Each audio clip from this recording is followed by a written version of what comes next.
Et peut-être quand il s'est endormi, c'est parce qu'il était fatigué. qu'on essaie un peu de Et sont unis ensemble par le Seigneur Jésus. Ça, c'est la première chose que nous retenons. Donc la loi nous est donnée par qui t'arrache juste au bas de votre porte que nous avons fait là. Ça me fait plaisir de pouvoir recevoir toujours Christian aussi. La bonne nouvelle, Jésus est toujours dans la zone du Père, il ne s'est pas déplacé. Il nous a rendus participants du Père. Et moi, j'aime bien ça. Je n'aime pas.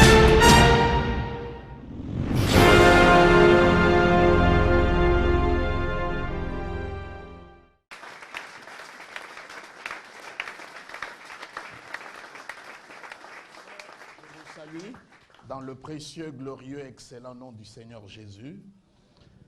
Ceux qui sont habitués ici à Curgé savent que nous sommes là pour parler de la grâce, de l'amour de Dieu, et nous sommes là pour la promotion de Jésus-Christ. Et aujourd'hui particulièrement, nous allons parler d'un sujet très important, parce que nous avons constaté, la plupart des chrétiens, nous connaissons beaucoup de choses, mais pas l'essentiel. Mais ce que nous allons parler aujourd'hui, il s'agit de la justice. Nous allons essayer, par la grâce de Dieu, de répondre aux questions que nos téléspectateurs et des internautes qui nous ont posées autour de la justice. Vous pouvez reprendre vos places tout en acclamant le Seigneur. Et nous accueillons Laetitia Mbombo pour les questions.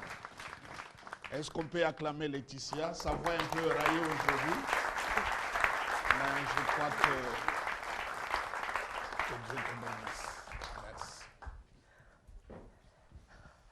En tout cas, ça a toujours été un honneur pour moi de vous retrouver, Révérend Jean Bosco Kindomba. Comment allez-vous? Dieu nous fait grâce et je suis en train de baigner dans sa grâce et je suis trempé dans son amour. Et je crois que ça va tout bien, ça va très bien. C'est un réel plaisir de vous retrouver, très chers fidèles téléspectateurs, et bienvenue dans Questions et Réponses sur la grâce, le magazine qui vous convient et qui vous permet d'en savoir plus en ce qui concerne, je précise, le message de la grâce. Un grand merci aussi à vous qui avez accepté de prendre part ici même sur ces plateaux à cette grande émission Questions et Réponses sur la grâce. Une fois de plus, bienvenue à vous. Je reviens à vous, Révérend Jean Bosco Kindomba. Toute une émission aujourd'hui consacrée qu'à la grâce, à la justice, je voulais dire. C'est vrai qu'il y a un contraste. On parle de la grâce, toute une émission consacrée à la grâce et surtout la justice. Comment expliquez-vous cela? Laetitia, je crois que, et comme je l'ai dit à l'introduction, je suis en train de constater que la plupart des chrétiens connaissent beaucoup de choses, et ce qui n'est pas mauvais. Mais parfois, ce n'est pas l'essentiel de la vie chrétienne.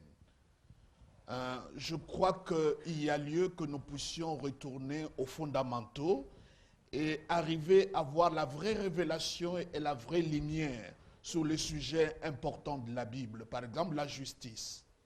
Quand vous lisez la Bible nous fait comprendre que le trône de Dieu, Dieu dans son trône est bâti sur la justice et l'équité. Pensez donc là où Dieu s'assoit pour régner, le sous-bassement de cela, c'est la justice et l'équité.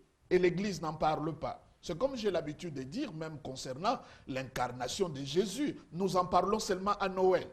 Entre-temps, s'il n'y avait pas l'incarnation, Jésus-Christ n'allait pas mourir sous la croix, il n'aurait pas à avoir le sang versé au bois maudit de Golgotha, il ne pouvait même pas avoir le salut. Donc il y a des sujets comme cela que nous banalisons entre-temps, ce sont des sujets importants, parfois qui deviennent simplement des slogans. On dit par exemple, cherchez d'abord le royaume de Dieu et la justice de Dieu. Alors tu poses la question à la personne, qu'est-ce que cela veut dire la justice? Il ne comprend absolument rien.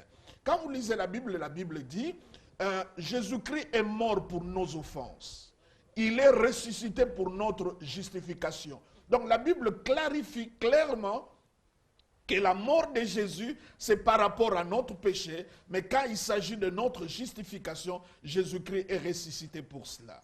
Et quand vous lisez aussi la Bible nous dit, lorsque nous croyons dans notre cœur, nous obtenons la justice, et lorsque nous confessons de notre bouche, nous obtenons le salut. Donc vous voyez partout, il y a la justice, il y a le salut, et c'est toute la Bible. Je donne un exemple qui me touche profondément. lorsque vous voyez les armes spirituelles, les armes de Dieu dans Éphésiens chapitre 6, et parmi les armes qui sont données aux chrétiens, aux soldats qui est chrétien, on lui donne la cuirasse de la justice. Et où est-ce que la cuirasse, on le porte sous la poitrine pour protéger le cœur. On peut te couper le bras, on peut te couper les jambes, tu vas continuer à vivre. Mais si on t'arrache le cœur ou si le cœur est atteint, tu ne pourras pas vivre. Et Dieu met la justice pour protéger le cœur. Alors si nous ne comprenons pas la justice, nos cœurs ne seront pas protégés et nous aurons beaucoup de problèmes dans notre foi.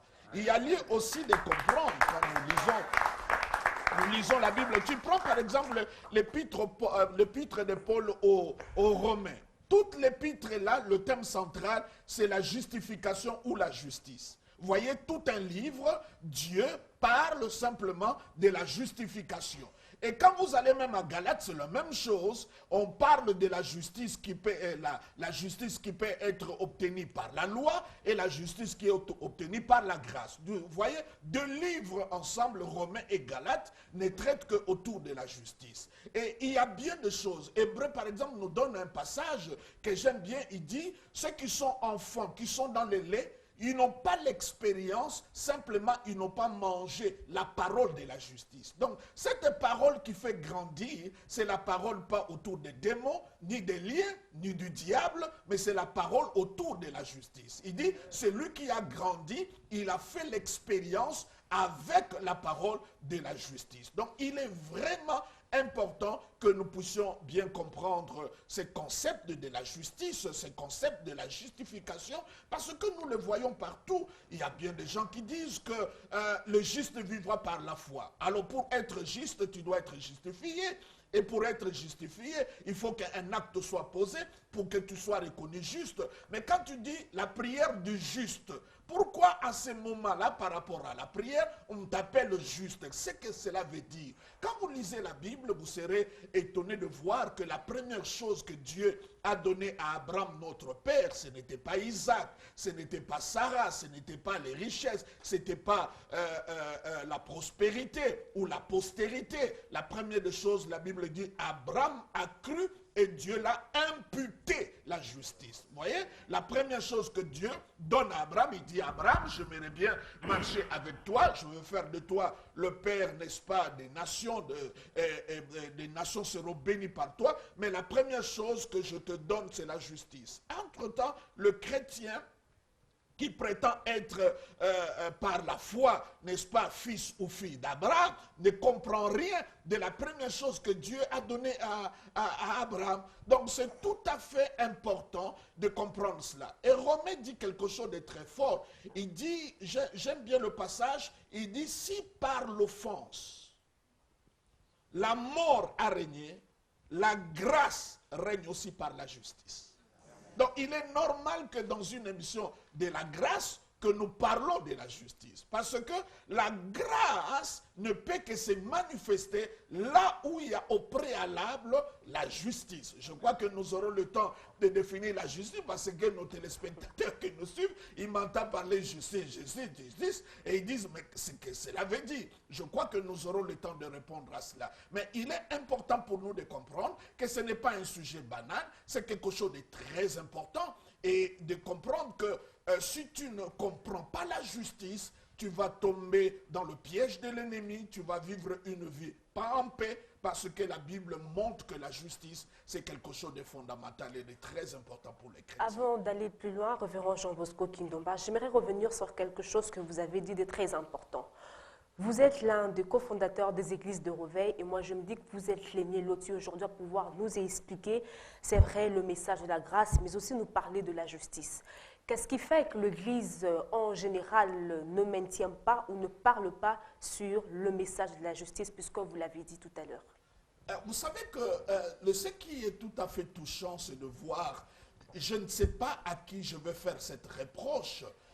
Je ne m'arroge pas la position de donneur de leçons ou de super pasteur, mais j'estime simplement que ici dans notre pays et ailleurs, partout, des églises de réveil ou bien d'autres églises Je parle même des églises qu'on appelle traditionnelles, même quand il parle de la justice, il en parle en termes de doctrine, pas en termes d'expérience. Mais ici, nous abordons la justice. Vous savez, moi, j'ai connu ce sujet parce que je l'ai étudié à l'école biblique, mais la révélation que j'ai aujourd'hui de la justice, de la grâce, est tout à fait différent. Mais si vous me posez la question pourquoi ce genre de thèmes ne sont pas abordés, vous savez que l'Église est souvent saisonnière, l'Église est souvent quelque chose de mouvement, et quand un sujet est traité partout, tout le monde est en train de suivre, mais on ne prend pas le temps de lire la parole, on ne prend pas le temps de scruter la parole. Je crois que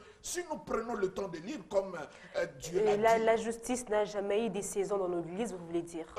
C'est parce que le salut et la rédemption n'ont pas été mieux expliqués. Parce que quand nous parlons salut, dans le salut, il y a la justification, il y a l'adoption, il y a la sanctification, il y a la régénération. Tout ça, ce sont les éléments du salut.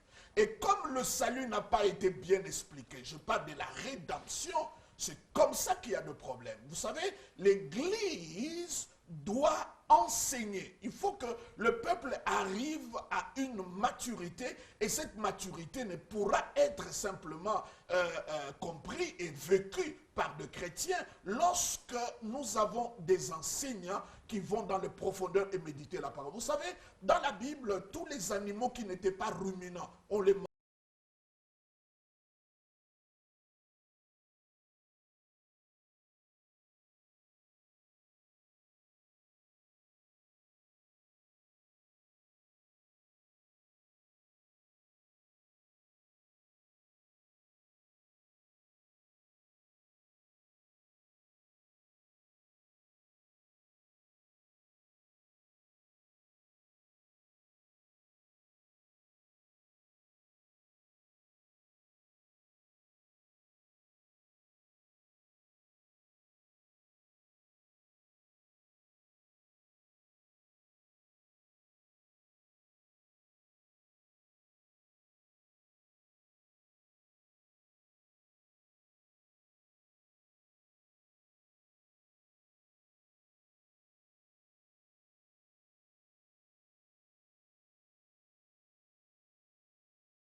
dit que Jésus-Christ est notre justice. Dieu a fait de lui notre justice, notre rédemption, notre sagesse, notre sanctification.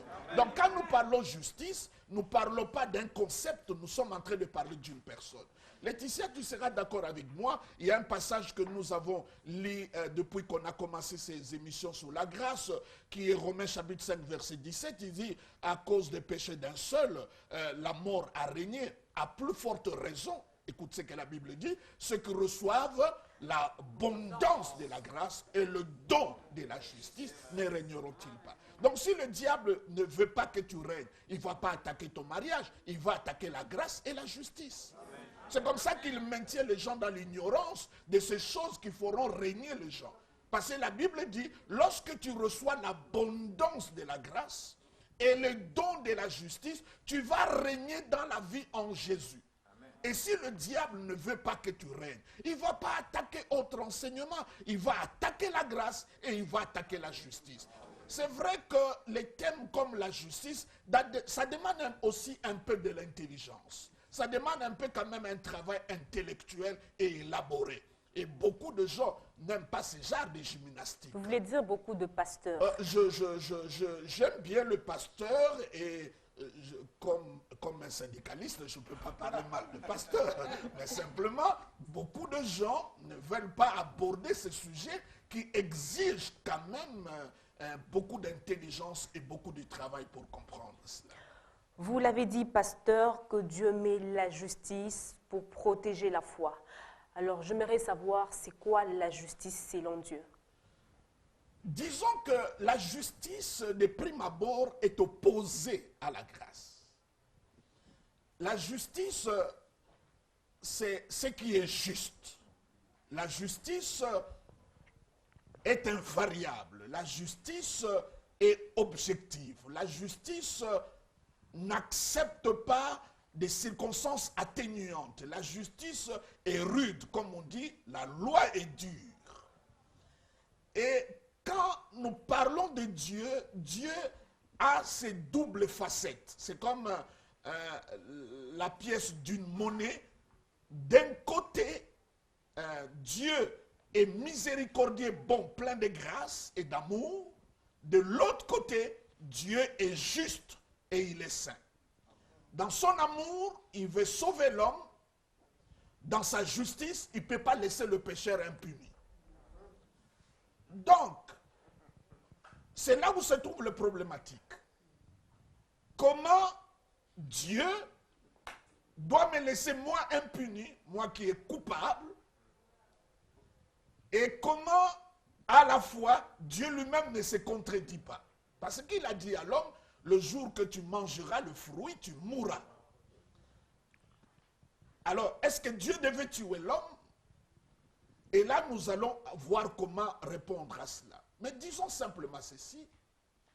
J'aime le passage d'Ésaïe qui dit que Dieu fait de la droiture la règle et il fait de la justice le niveau. J'aime bien le deux termes. Il parle de la règle et il parle de niveau. Suivez-moi très bien. Je crois que cette allégorie, on l'a empruntée de la construction. Quand on parle de la règle, c'est pour mesurer la distance. Quand on parle de niveau, on est en train de mesurer la verticalité de quelque chose. Alors, quand on dit la justice, la droiture, c'est ça qui bâtit le trône de Dieu. Si Dieu essaye simplement une petite compromission, son trône s'écroule. Alors, comment Dieu, à la fois aimant et plein de grâce, ne doit pas trahir, outrancer sa justice? Comment il doit arriver à le faire? Parce que si Dieu se compromet, son trône s'écroule parce que ça ne tolère pas la moindre gaffe et la moindre faute. Mais de l'autre côté, Dieu est bon et miséricordieux, il pardonne tous les péchés. Alors, c'est comme ça, il fait de la droiture une règle et il prend la justice comme un niveau. Je parle de la droiture parce que ça va de la même manière, même sens avec la justice. Je construis une maison, un mur, et il faut que le mur puisse atteindre, je dis par exemple, il faut 4 mètres. Mais je mets la règle, c'est 3 mètres 90 centimètres. Par rapport à la règle, le mur n'est pas exact. Parce que la règle est invariable. Comme on a dit 4 mètres, ça doit être 4 mètres. C'est également aussi avec le niveau. Quand le mur n'est pas vertical, vous verrez que le niveau qui est la justice va montrer que ce mur est un peu penchant, ce n'est pas droit, ou bien l'épaisseur, ça devait être par exemple 15 cm, mais là c'est 14 cm 30. C'est comme ça qu'il y a des chrétiens qui prétendent qu'eux, ils sont plus sains que les autres parce qu'ils sont à 14 mètres, 99.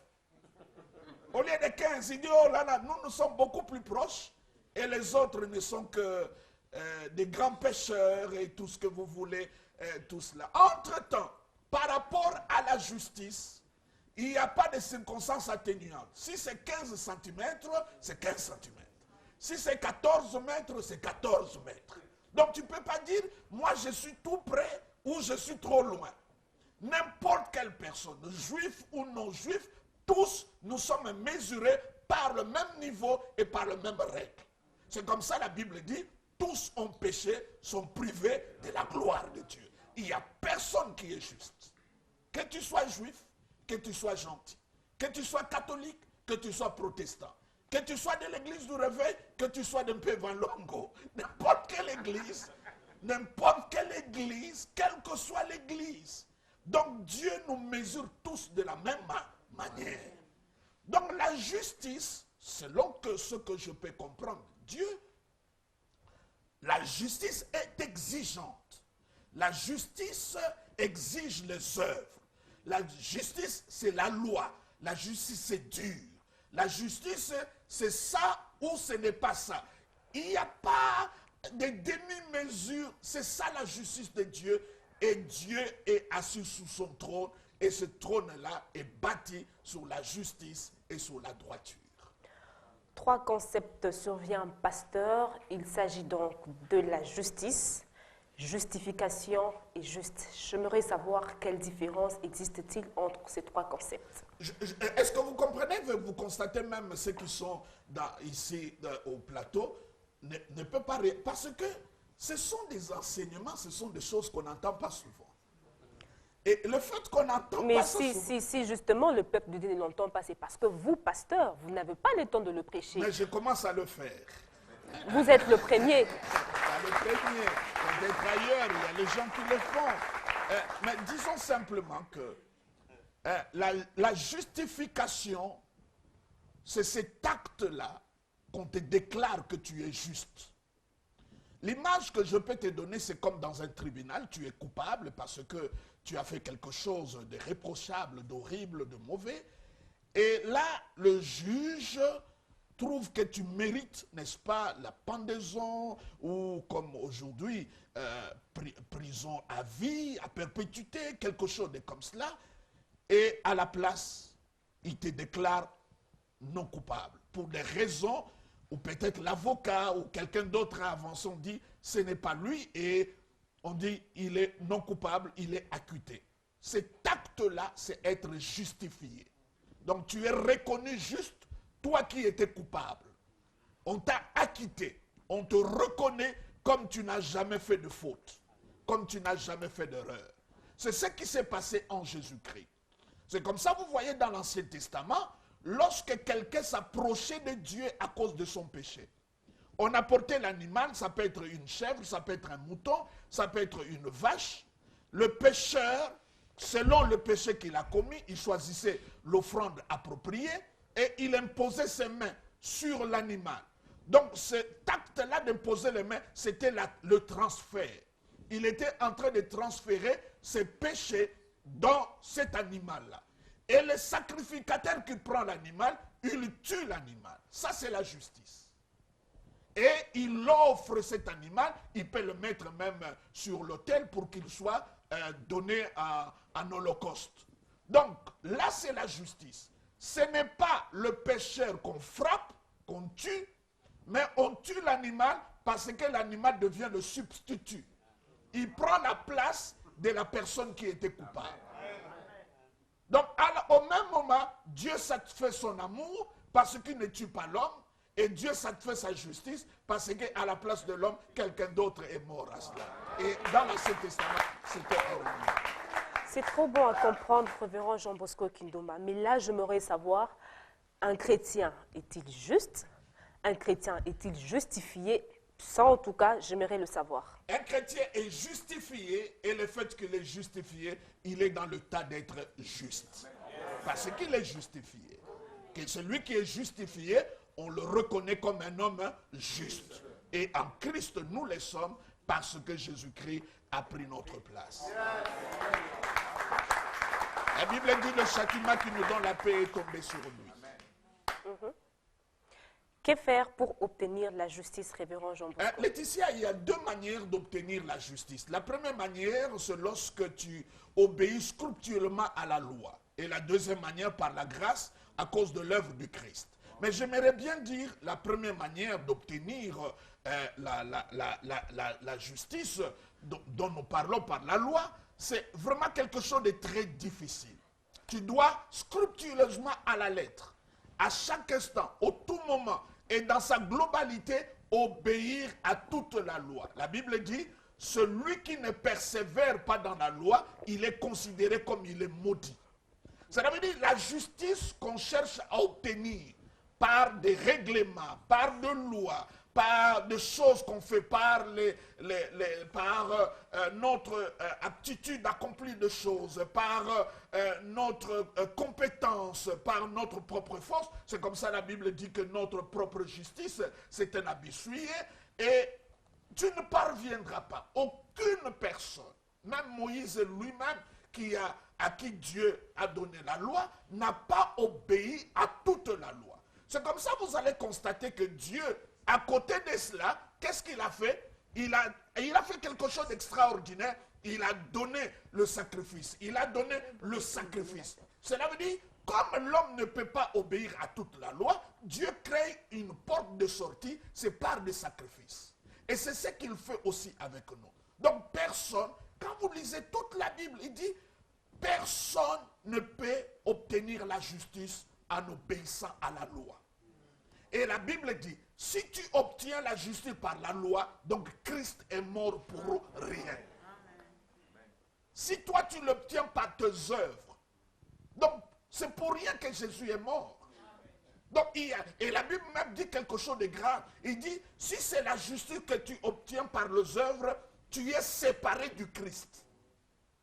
Est-ce que les chrétiens comprennent ça?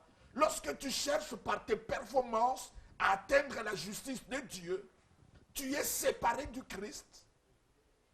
Et par ces moyens, personne, je dis bien personne, même l'homme le plus parfait, le plus saint parmi nous, il ne peut pas atteindre la justice de Dieu. Tu ne peux pas l'atteindre en respectant la loi. Tu ne peux pas. C'est comme cela que Dieu a institué le sacrificature.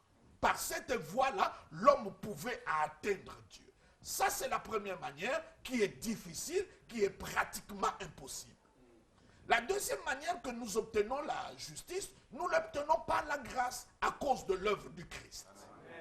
Et là, la grâce, là, la justice, ce n'est pas à cause de tes performances, mais c'est quelque chose que Dieu te donne. C'est comme ça, Romains chapitre 5, 17 dit, l'abondance de la grâce c'est quelque chose de gratuit, et il dit le don de la justice. La justice, c'est un don, c'est un cadeau. Ce n'est pas quelque chose que tu obtiens comme un salaire. C'est un don. Dieu te le donne. Et il te le donne pourquoi? Parce que quelqu'un s'est fait justice à ta place. J'aime bien le passage qui parle de cela. Il dit, Jésus-Christ qui n'était pas pécheur, il s'est fait pécher pour que nous devenions justice de Dieu. Et c'est là, j'aime bien le terme qui est utilisé par rapport à Abraham. On dit, la justice lui a été imputée. Le terme imputé, ça veut dire, on prend d'un compte pour les transférer dans un compte. Et quand Jésus-Christ est mort pour nous, nous sommes échangés avec Jésus. Je pose la question aux chrétiens. Nous sommes échangés avec Jésus par rapport au péché. Par exemple, il s'est fait malédiction pour que nous soyons plus maudits, n'est-ce pas? Je dirais même il est mort jeune pour que nous ne mourons pas jeunes. Il s'est appauvri pour que nous enrichissons. Mais il a porté nos péchés. Et en tour, qu'est-ce que lui nous a donné? Il nous a donné la justice. Par rapport au péché, ce que Jésus nous a donné, il nous a donné la justice. Et pourquoi la justice doit-il s'obtenir que par la grâce? La justice ne doit se tenir que par la grâce, par la foi, et, au moyen par la foi, simplement parce que tu ne peux pas l'obtenir autrement. Si nous parlons sur le plan intellectuel, tout le monde n'a pas la même intelligence. Si nous parlons sur le plan social, tout le monde n'a pas le même niveau social. Si nous parlons sur le plan des races, il y a des inégalités. Si nous parlons du point de... Donc, nous pouvons prendre tous les paramètres par lesquels nous pouvons obtenir la justice. Il y aura toujours l'injustice, il y aura demi-mesure, il y aura ceux qui auront et ceux qui ne pourront pas. Alors Dieu a mis un dénominateur commun pour tout le monde, c'est la foi. Tu crois dans ton cœur, tu le confesses de ta bouche, ce que Jésus a fait pour toi et la justice. Et ça, tout le monde peut le faire. Ça ne demande pas de diplôme, ça ne demande pas première étape, deuxième étape. Tu crois dans ton cœur, tu confesses de ta bouche ce que Jésus a fait et à cause de cela, la justice est imputée, simplement. Bienvenue à vous une fois de plus dans Questions et réponses sur la grâce pour vous qui nous prenez en cours. Je rappelle que c'est un magazine qui est basé que sur le message de la grâce et moi je me dis que vous êtes le privilégié de juridiction, le fait juste d'avoir choisi et opté votre choix dans Questions et réponses sur la grâce. Vous voulez entrer en contact avec nous? N'hésitez surtout pas de nous appeler au numéro affiché juste au bas de votre poste téléviseur et là, vous aurez encore plus des informations. Je reviens à vous, révérend Jean Bosco Kindomba. Existe-t-il une différence ou encore un lien entre la grâce et la justice? Je l'ai dit déjà à prime abord, que je parle que la grâce trouve sa force là où il y a la justice. Il faut d'abord que la justice soit satisfaite pour que la grâce se manifeste. C'est ce que Dieu a fait. C'est lorsqu'il a puni Jésus-Christ à notre place sur la croix. C'est alors que la miséricorde et la bonté de Dieu s'est manifestée. La grâce nous est rendue tout à fait disponible. Donc il y a lieu que la justice soit d'abord satisfaite. Je donne tous les exemples que nous voyons dans la Bible. Et j'aime bien une fois, la Bible dit que Dieu voulait détruire Sodome et Gomorrhe.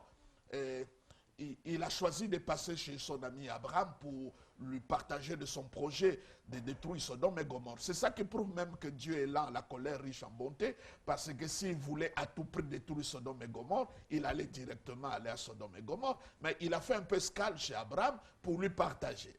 Et quand il parle avec son ami Abraham, chemin faisant, Abraham qui commence à parler à Dieu, est-ce que tu détruiras toute cette population si tu trouvais parmi ces gens 100 justes? Il dit non, non, s'il y a 100 justes, je ne les détruis pas. Continue, il baisse, il dit, s'il y a 50, Dieu dit non, non, si je trouve 50, je vais laisser toute la population vivre. Et il propose encore, mais si tu trouves 10, il dit, même s'il y a 10, je vais sauver. S'il y a seul juste, 10 justes, il y a 8 millions d'habitants, 40 millions d'habitants, mais parmi ces 40 millions, je trouve qu'il y a simplement 10 justes. Je ne vais pas détruire le pays, je vais le préserver à cause de celui que j'ai trouvé là. Abraham dit s'il y a 5, et à ce moment il s'est arrêté, moi je peux continuer. Il pouvait poser même la question, si je trouve un seul juste, allait-il détruire Sodome et Gomorrhe? Dieu allait continuer à répondre la même chose. Je ne vais pas détruire.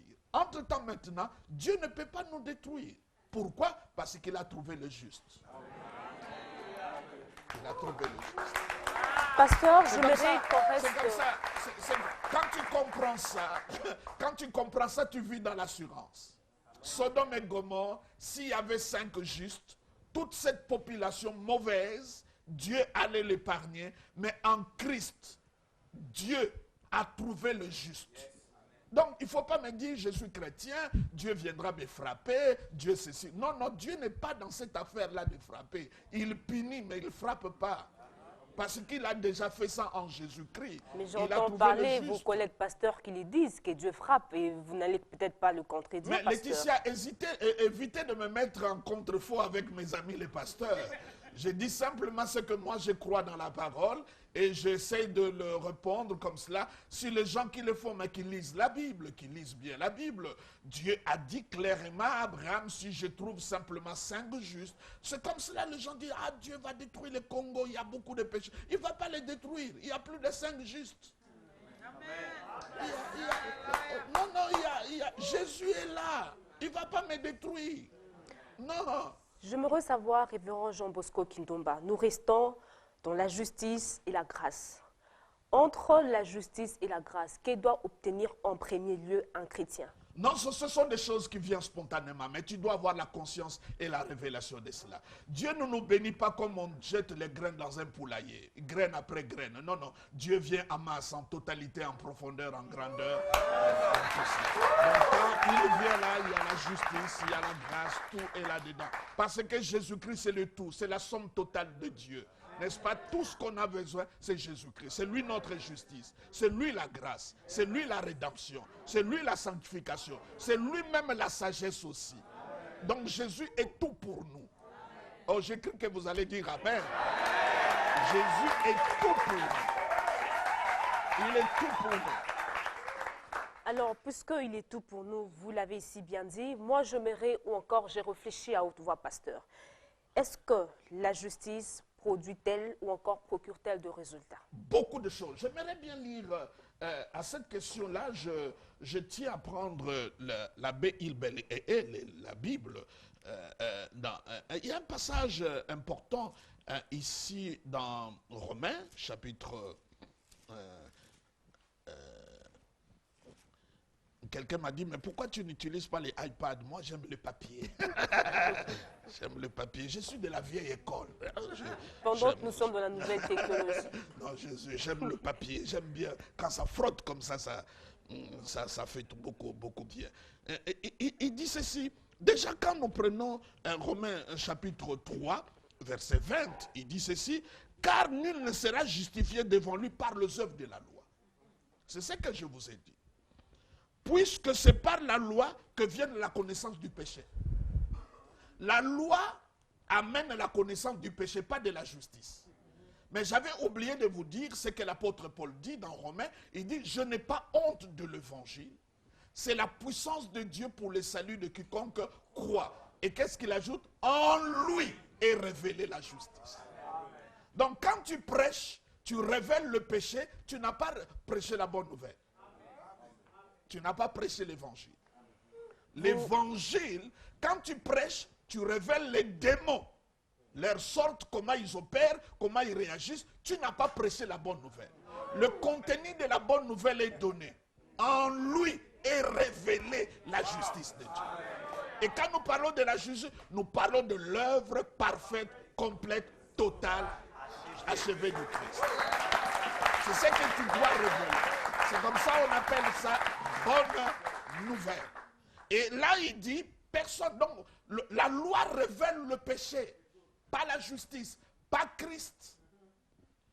Mais écoute ce qu'il dit maintenant ici dans Ésaïe, Romains chapitre 5, il dit, étant justifiés par la foi, nous avons la paix avec Dieu. Tu n'es plus en conflit avec Dieu. Fini la guerre. Donc le fait que tu es justifié, il n'y a plus de guerre avec Dieu. Vous n'êtes plus en conflit. Vous êtes en paix avec Dieu. Ça, c'est la première chose que vous obtenez lorsque vous êtes justifié. Donc il y a plus, tu n'es plus condamné. C'est comme ça la Bible dit, maintenant donc, il n'y a point de condamnation pour ceux qui sont en Jésus-Christ. Il n'y a pas de culpabilité. Non, tu es purifié, lavé, tout ce qui devait arriver, on l'a mis sous le compte du Christ. Donc la Bible dit, étant justifiés, nous avons la paix avec Dieu par notre Seigneur Jésus-Christ. Il dit, à qui nous devons d'avoir eu par la foi accès à cette grâce. Vous voyez, le fait que tu es justifié, maintenant tu as accès à quoi? À la grâce, à la faveur imméritée. Mais dès le départ, tu es d'abord comment? Justifié. Le fait que tu es justifié, maintenant tu peux entrer, tu veux accéder à la grâce. Et cela ne s'arrête pas là, dans lesquels nous demeurons fermes. Et nous nous glorifions dans l'espérance de la gloire de Dieu. Vous voyez? Et ainsi de suite, parce que la justice nous apporte la restauration de notre statut. C'est comme l'enfant prodigue, vous voyez, quand l'enfant prodigue retourne à la maison de son père lui a fait porter des chaussures. Ça veut dire, tu es digne de me tenir devant moi. Mais lorsque Moïse a rencontré Dieu, Dieu lui a dit, enlève tes chaussures parce que tu n'es pas digne d'être devant moi. Donc celui qui est justifié, il est digne de se tenir devant le Père. Amen. Devant Dieu, parce qu'il est justifié. Il est juste, il est considéré comme cela. Donc il y a lieu de comprendre, comme nous sommes justifiés, notre statut a changé, restauré. Notre foi est aussi restaurée. Il y a lieu de comprendre cela. Laetitia et chers téléspectateurs, en fait, lorsque nous parlons de la justice, c'est le fait de se tenir devant Dieu sans avoir un sentiment de condamnation, de culpabilité et d'infériorité. C'est la même chose lorsque Jésus se trouve devant le tombeau de Lazare. Il n'avait aucun sentiment d'infériorité et il pouvait dire à Père, je sais que tu m'écoutes. C'est ce que Dieu veut que nous soyons. Il veut que nous puissions nous approcher de lui sans un sentiment de culpabilité et de condamnation, même pas d'infériorité. Sans vous arracher la parole, pasteur, pensez-vous que cela est-il possible? Oui, c'est par la foi, pas par ce que nous faisons, à cause de ce que Jésus a fait. Je parle de l'imputation. Si aujourd'hui je fais une imputation, qu'est-ce que je fais? Je prends l'argent qui est dans mon compte, je le crédite dans mon compte et je débite ton compte. Le compte de Jésus a été crédité et il a débité notre compte. C'est ce qu'on appelle imputation. Il a imputé. Donc tout ce que lui il avait, il a mis ça sur nous. Et ce que nous avions, nous l'avons donné à Jésus. Je pose la question aux chrétiens. Quand Jésus-Christ est mort sur la croix, est-ce que l'échange a eu lieu ou pas? La Bible dit il s'est fait malédiction. Pas il s'est fait maudit. Il s'est fait malédiction. Pas il s'est fait pécheur. Il s'est fait péché. Pour que moi, à mon tour, je sois juste. Jésus-Christ n'est pas pécheur parce qu'il a commis le péché. Et moi, je suis juste, pas parce que je fais des actes de justice, mais c'était une imputation. C'est un don. C'est un cadeau. Et quand on te donne un cadeau, ce que tu as à faire, ce n'est pas arracher, mais recevoir. C'est comme ça le christianisme. Ce n'est pas une affaire d'arracher, mais une affaire de recevoir. À tous qui l'ont reçu. Tout ce que vous demanderez, croyez que vous l'avez reçu. C'est recevoir. C'est ce qui est important. C'est un don. En tout cas, je me dis que vous avez parfaitement bien dit. Des pas en arrière ne nous fera pas du mal, pasteur. Vous avez dit que c'est possible au moyen de la foi. N'oubliez pas que nous sommes humains, pasteur. Il y a des fois où nous commettons des erreurs et que la culpabilité ne fait que bouillonner dans notre esprit, dans notre cœur. Et que faire en ces moments-là? La culpabilité ne vient jamais de Dieu. Le diable te tente, il te fait tomber dans le péché, il te culpabilise et il t'éloigne de Dieu. C'est lui qui est dans ces affaires-là. Je vous ai toujours posé la question. Lorsque vous dites que quand quelqu'un est malade, qu'il puisse confesser qu'il est guéri. Ou quelqu'un qui a des problèmes, tu dis qu'il a la victoire. Et celui qui a péché, vous voulez qu'il confesse quoi?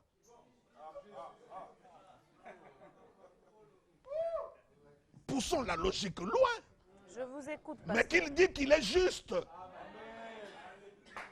Parce que le diable voudra le culpabiliser, dire que tu ne peux pas prier, ne va pas à l'église, tu n'es bonne à rien, tu es le rebut de la société, toi tu es le plus bas de l'étage, toi tu n'es rien, tu ne peux même pas ouvrir la Bible, il t'éloigne de Dieu.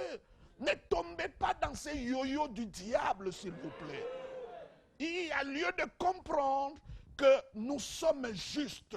Ce n'est pas quelque chose que parce que nous faisons, c'est un don. C'est un don, c'est un cadeau. Tu dois le recevoir. Et c'est un état permanent. Parce que la justice vient reconstruire la communion et la relation. Tu peux te tenir devant Dieu. Tu es juste. J'ai dit à celui qui nous suit là, tu es juste au moment que tu as reçu Jésus-Christ. En dehors de Jésus-Christ, tu es injuste, tu es impur, tu es pécheur. Mais en Christ, tu es considéré juste. Parce que la Bible dit, il est mort pour nos offenses, il est ressuscité pour notre justification. Est-ce que Jésus est ressuscité? Oui. S'il est ressuscité, donc je suis justifié et je suis juste. Révérend Jean Bosco Kindomba, je vous ai entendu parler de la restauration de l'identité de la personne qui fait partir de l'âme de résultat de la justice. Alors je me dis, outre la restauration de l'identité, quel autre résultat avons-nous? J'ai dit que la communion est rétablie. Tu deviens irréprochable. Ta conscience est libérée du péché. L'accusateur ne peut plus t'accuser parce que tu es acquitté. Tu es non coupable, tu es considéré juste. Donc, il y a beaucoup de de choses qui passent. Même ta manière de prier change. Ça restaure même la foi. Tu as des convictions fortes parce que tu sais ce que tu es et tu les dis, ce n'est pas à cause de moi, mais à cause de ce que Jésus a fait. Et ce qu'il a fait est tellement vrai, je crois réellement et je peux que croire à ce qu'il a fait et je l'obtiens pour moi. Révérend Jean Bosco Kindomba, on nous parle de la justice dans l'Ancienne Alliance, la justice dans la Nouvelle Alliance. Quelle différence établissez-vous entre la justice dans l'Ancienne et la justice dans la Nouvelle Alliance? La justice dans l'Ancienne Alliance, comme je l'avais dit, c'est autour de la loi. Dieu a donné la loi à Moïse, donc tu dois scrupuleusement obéir à la loi. Ce qui était impossible, c'est ce que nous comprenons. Je l'ai toujours dit que Dieu n'a pas donné la loi pour que nous puissions être justifiés par la loi. La loi, c'est un miroir. Le miroir ne peut pas arranger ton visage s'il y a des petits bobos, mais plutôt, ça vient simplement arriver à donner le temps dans lequel tu te trouves, n'est-ce pas? Il est important que nous puissions le comprendre. C'est ça le rôle du miroir ou bien de thermomètre. Le thermomètre n'avait pas enlevé la fièvre, ni baissé la fièvre. Ça te donne simplement un degré de fièvre. Donc, disons que la loi, c'est ça la loi. Donc, personne ne peut dire qu'il peut obtenir la justice par la loi. Et la Bible dit maudit. C'est ça le problème des Galates qui voulaient obtenir la justice par les œuvres. Non, ça ne peut pas aller. Parce que ça ne sera pas juste. La justice est exacte. La justice ne tolère pas l'inexactitude. La justice, c'est ça ou ce n'est pas ça. Donc, par les œuvres, ça ne peut pas. Alors, le seul qui a obéi, je parle de la Nouvelle Alliance, à toute la loi sans broncher sur le Seigneur Jésus-Christ. C'est comme ça la Bible dit, Jésus-Christ est la fin de la loi pour nous justifier. Donc il a mis fin à la loi et à partir de lui, la justification ne s'obtient plus par la loi, s'obtient quand tu crois en lui et que tu l'acceptes dans ton cœur. Donc il y a lieu de comprendre, il y a la justice dans l'Ancien Testament qui s'obtenait par deux œuvres et la justice dans la Nouvelle Alliance qui s'obtient par la grâce à cause de l'œuvre du Christ. Amen. Avant d'aller plus loin, révérend Jean Bosco Kindomba, nous sommes sauvés par tout le monde. Un téléspectateur aimerait savoir à quel moment un chrétien est totalement déclaré juste. À quel moment? C'est quand il reçoit le Seigneur. C'est quand tu reçois le Seigneur. Vous savez, il se passe un grand miracle lorsque tu reçois Jésus. Jésus ne vient pas à minima. Quand Jésus vient, il vient au maximum. Jésus ne vient pas et une partie reste. Ça ne veut pas dire que Jésus vient dans ta vie et la délivrance, ça va venir après. Non, non. Quand il vient totalement. Il est ton bonheur, il est ta joie, il est ta bénédiction, il est ta délivrance. Il est tout en toi.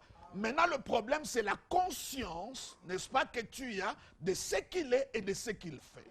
Le problème, c'est que beaucoup de chrétiens n'ont pas la même conscience. Vous voyez, la Bible dit, combattez le bon combat de la foi en gardant la foi et une bonne conscience. Que quelques-uns ont perdu. Ils n'ont pas perdu la foi, ils ont perdu la conscience. Et comme ils ont perdu la conscience, ils ont fait naufrage à la foi. Ça veut dire la matrice qui garde la foi, c'est la conscience. Quand tu es conscient, ça veut dire tu sais que cette chose existe. Il n'y a pas ombre de douter à cela. Et le chrétien qui reçoit Jésus, il sait que Jésus est en lui. Il est tout pour lui. La Bible dit, nous avons tout pleinement en Christ.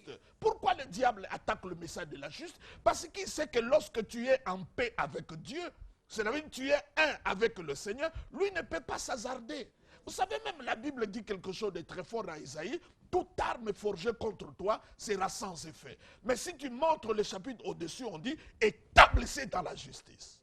Quand est-ce que toute arme forgée contre toi sera sans effet? C'est lorsque tu es établi dans la justice. Donc quand quelqu'un a ses racines dans la justice, dans l'œuvre parfaite, complète, totale du Christ, dans le substitut de Jésus, dans ce qu'il a fait pour lui, il est convaincu qu'il a pris sa place. Ce que lui devait recevoir, Jésus-Christ l'a reçu. Il est convaincu de cela. Le diable ne peut pas s'hasarder, même pas s'approcher. Tu vas vivre une vie sans diable.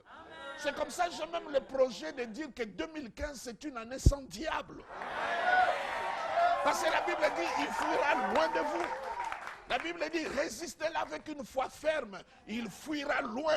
Et sur le plan spirituel, quand on dit loin, je ne connais pas la distance. C'est loin.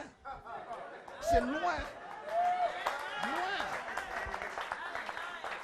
C'est loin. Nous tendons pratiquement à la fin de ces numéros du jour, mais avant cela, une portion des Écritures. Je nous lis des Corinthiens 5, 21 qui dit « C'est lui qui n'a point connu le péché, il a fait devenir péché pour nous, afin que nous devenions en lui justes de Dieu. » J'aimerais savoir quelle compréhension donnez-vous à ces textes, pasteur. Vous savez, ce que j'aime bien dans les épîtres, ça ne demande pas trop de commentaires. Ça demande la compréhension. Non, c'est juste la clarté. Tu peux le reprendre une fois, encore 2 fois, et ça sera clair. Tu peux le relire, chère sœur. Tu peux le relire. C'est lui qui n'a pas C'est connu. lui, c'est qui? C'est Jésus. C'est à vous de le dire. Non, je l'ai dit, c'est Jésus. C'est lui. N'est-ce pas? Ok. Qui n'a jamais connu le péché. Il n'a jamais connu l'adultère. Il n'a jamais volé. Mais pour toi, il s'est fait adultère. Il s'est fait voleur. Lui qui n'a jamais connu le péché. Il pouvait se tenir devant tous les pharisiens. Il dit, qui d'entre vous peut soulever son bout de doigt et me reprocher de quelque chose? Il n'y avait personne. S'ils avaient des choses à lui reprocher, les pharisiens, comme ils ne l'aimaient pas, ils auraient dit des choses. Mais il n'y en avait pas. Il est juste, Seigneur, parfait dans ses perfections. C'est l'agneau innocent, saint. Dans lui, il n'y a point de tâche. Mais à cause de moi, il s'est fait pécher. Pas pécheur, péché. Continuez, continuez. Il a fait devenir péché pour nous. Pour nous. Nous là, c'est qui? Mais c'est nous qui acceptons Jésus-Christ. Nous sommes dans le nous là. Pas eux, nous. Je suis là. Afin C'est que dans nous le nous devenions en majestueux, lui nous sommes là, justice nous. de Dieu. Pardon? Afin que nous devenions en lui justice de Mais Dieu. le français est clair quand on dit enfin, c'est conséquence. Pour que nous devenions quoi? Justice de Dieu. C'est extraordinaire. Je suis juste. Là où tu te trouves à la maison, tu peux crier, je suis juste. Vous savez, si quelqu'un commet le péché et il continue à dire, je suis un homme, je suis pécheur, il va continuer à le faire. Mais quand quelqu'un pêche, il continue à dire, je suis juste, il ne va plus le faire. Nous arrivons à la fin de notre magazine du jour, révérend Jean Déjà? Bosco Kindomba. Alors, c'est vrai que vous avez bien parlé. Une toute dernière question. Quelle réponse donner à une personne qui a fait ou encore qui a posé ces genres d'actes pour nous? Quel genre d'acte?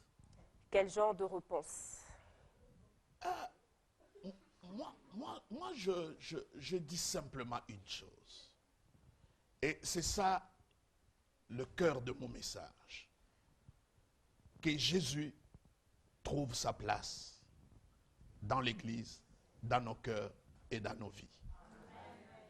Il n'y a rien que nous pouvons obtenir en dehors de lui. Il est alpha, il est oméga. Il est le premier, il est le dernier. Il est le commencement, il est la fin. Tout ce qu'on a besoin, c'est en lui. Tu ne dois pas le chercher ailleurs. Dieu ne nous a pas donné les choses, il nous a donné une personne. Et tout ce que nous avons besoin, c'est en lui. C'est question d'avoir la conscience de ce qu'il est et de ce qu'il a fait. Et parmi les choses qu'il a accomplies pour nous, il nous a donné la justice que nous ne méritons pas. Telle était une prière pour vous, téléspectateurs. Je vous remercie, révérend Jean Bosco Kindomba, d'avoir accepté notre invitation du jour. Merci à vous, fidèles téléspectateurs, qui avez porté votre choix pour devoir nous accompagner tout au long de cette balade qui, moi, j'appelle enseignement, qui nous permet de savoir plus et encore de découvrir sur des questions qui préoccupent la famille chrétienne. Merci à vous qui étiez aussi ici avec nous sur ces plateaux. Je vous remercie. Alors, retrouvez-nous la semaine prochaine sur la même chaîne. D'ici là, portez-vous bien et bonne suite de programme chez vous.